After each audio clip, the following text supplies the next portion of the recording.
राधा वल्लभ श्री हरिवंश। आज हमारे श्रीमद् भागवत का 131वां पाठ है, जिसमें कि बृहस्पति जी के द्वारा देवताओं का त्याग और विश्व रूप का देवगुरु के रूप में वर्ण। राजा परीक्षित ने पूछा, भगवान देवाचार्य बृहस्पति जी ने अपने प्रिय शिष्य देवताओं को किस कारण त्याग दिया? देवताओं ने अपने गुरुदेव का ऐसा कौन सा अपराध कर दिया था कि आप कृपा करके मुझे बतलाइए। श्री सुखदेव जी ने कहा, राजन, इंद्र को त्रिलोकी का ऐश्वर्य पाकर घमंड हो गया था। इस घमंड के कारण वे धर्म मर्यादा का सदाचार उल्लंघन करने लगे थे। एक दिन की बात है, वे भरी सभा में अपनी पत्नी सची के साथ ऊंचे सिंहासन पर बैठे हुए थे। 49 मरुदगण, 8 वसु, 11 रुद्र, आदित्य, ऋभुगण, विश्वदेव, साध्यगण और दोनों अश्विनी कुमार उनकी सेवा में उपस्थित थे। सिद्ध, चारण, गंधर्व, ब्रह्मवादी, मुनिगण, विद्याधर, अप्सराएं, किन्नर, पक्षी और नाग उनकी सेवा और स्तुति कर रहे थे। सब और ललित स्वर से देवराज इंद्र की कीर्ति का गान हो रहा था। ऊपर की ओर चंद्रमंडल के समान सुंदर श्वेत छत्र शोभायमान था।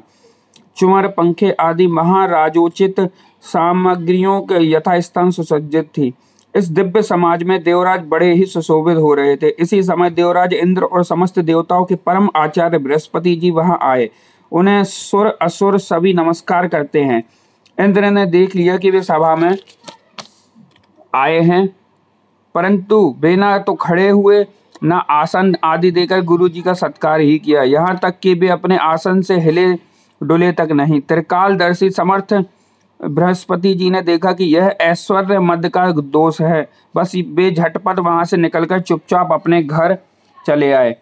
परीक्षित, उसी समय देवराज इंद्र को चेत हुआ। वे समझ गए कि मैंने अपने गुरुदेव की अवहेलना की है। वे भरी सभा में स्वयं ही अपनी निंदा करने लगे। हाय हाय, बड़े खेद की बात है कि भरी सभा में मूर्खता बस मैंने ऐश्वर्य के नशे में चूर होकर अपने गुरुदेव का तिरस्कार कर दिया। सचमुच मेरा यह कर्म अत्यंत निंदनीय है। भला कौन विवेकी पुरुष इस स्वर्ग की राजलक्ष्मी को पाने की इच्छा करेगा? देखो तो सही, आज इसी ने मुझे देवराज को भी असुरों के से रजोगुणी भाव भर दिया। जो लोग यह कहते हैं कि सार्वभौम राज सिंहासन पर बैठा हुआ सम्राट किसी के आने पर राज सिंहासन से न उठे, वे धर्म का वास्तविक स्वरूप नहीं जानते।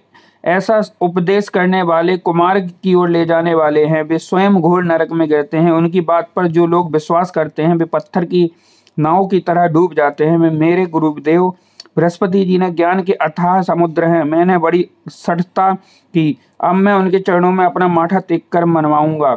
परीक्षित, देवराज इंद्र इस प्रकार सोच ही रहे थे कि भगवान बृहस्पति जी ने अपने घर से निकलकर योग बल से अंतर्ध्यान हो गए। देवराज इंद्र ने अपने गुरुदेव को बहुत ढूंढा दौड़वाया, परंतु उनका कहीं पता न चला। तब वे गुरु के बिना अपने को सुरक्षित न समझकर देवताओं के साथ अपनी बुद्धि के अनुसार स्वर्ग की रक्षा का उपाय सोचने लगे, परंतु वे कुछ भी न सोच सके। उनका चित्त अशांत ही बना रहा। परीक्षित, दैत्यों को भी देवगुरु बृहस्पति और देवराज इंद्र अनबन का पता चल गया। तब उन मदोन्मत्त और आततीय असुरों ने अपने गुरु शुक्राचार्य के आदेशानुसार देवताओं पर विजय पाने के लिए धावा बोल दिया। उन्होंने देवताओं पर इतने तीखे तीखे बाणों की वर्षा की कि उनके मस्तक, जंघा, बाहु और अंग कट कट कर गिरने लगे। तब इंद्र के साथ सभी देवता सिर झुकाकर ब्रह्मा जी की शरण में गए। स्वयंभू और समर्थ ब्रह्मा जी ने देखा कि देवताओं की तो सचमुच बड़ी दुर्दशा हो रही है।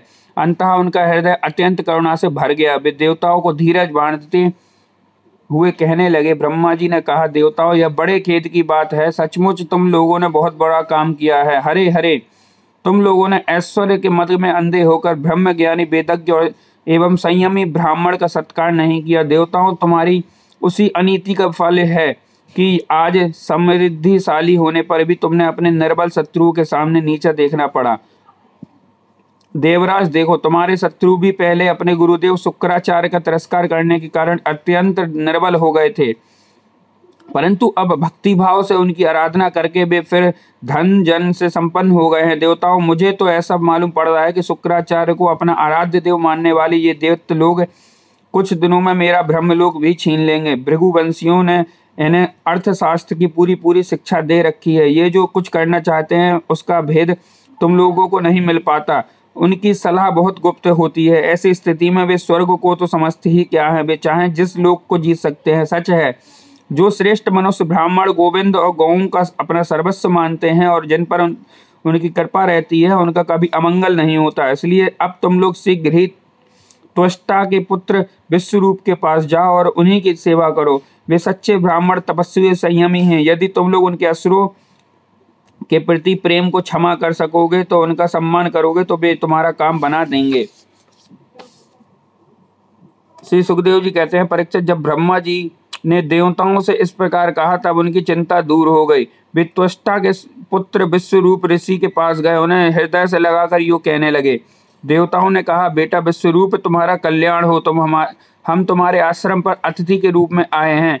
हम एक प्रकार से तुम्हारे पितर हैं, इसलिए तुम हम लोगों की समयोचित अभिलाषा पूर्ण करो। जिन्हें संतान हो गई हो, उन सत्पुत्रों का भी तो सबसे बड़ा धर्म यही है कि वे अपने पिता और तथा अन्य गुरुजनों की सेवा करें। फिर जो ब्रह्मचारी, उनके लिए तो कहना ही क्या है। बस आचार्य वेद की, पिता ब्रह्मा जी, भाई इंद्र की और माता साक्षात पृथ्वी की मूर्ति होती है। इसी प्रकार बहन दया की, अतिथि कर्मिक धर्म की, अव्यागत अग्नि की और जगत के सभी प्राणी अपने आत्मा की ही मूर्ति, आत्मस्वरूप होते हैं। पुत्र, हम तुम्हारे पितर हैं। इस समय शत्रुओं ने हमें जीत लिया है, हम बड़े ही दुखी हो रहे हैं। तुम अपने तपोबल से हमारा यह दुख, दारिद्र्य, पराजय टाल दो। पुत्र, तुम्हें हम लोगों की आज्ञा का पालन करना चाहिए। तुम ब्रह्मनिष्ठ ब्राह्मण हो, अंतः जन्म से ही हमारे गुरु हो। हम तुम्हें आचार्य के रूप में वर्ण करके तुम्हारी शक्ति से अनायास ही शत्रुओं पर विजय प्राप्त कर लेंगे।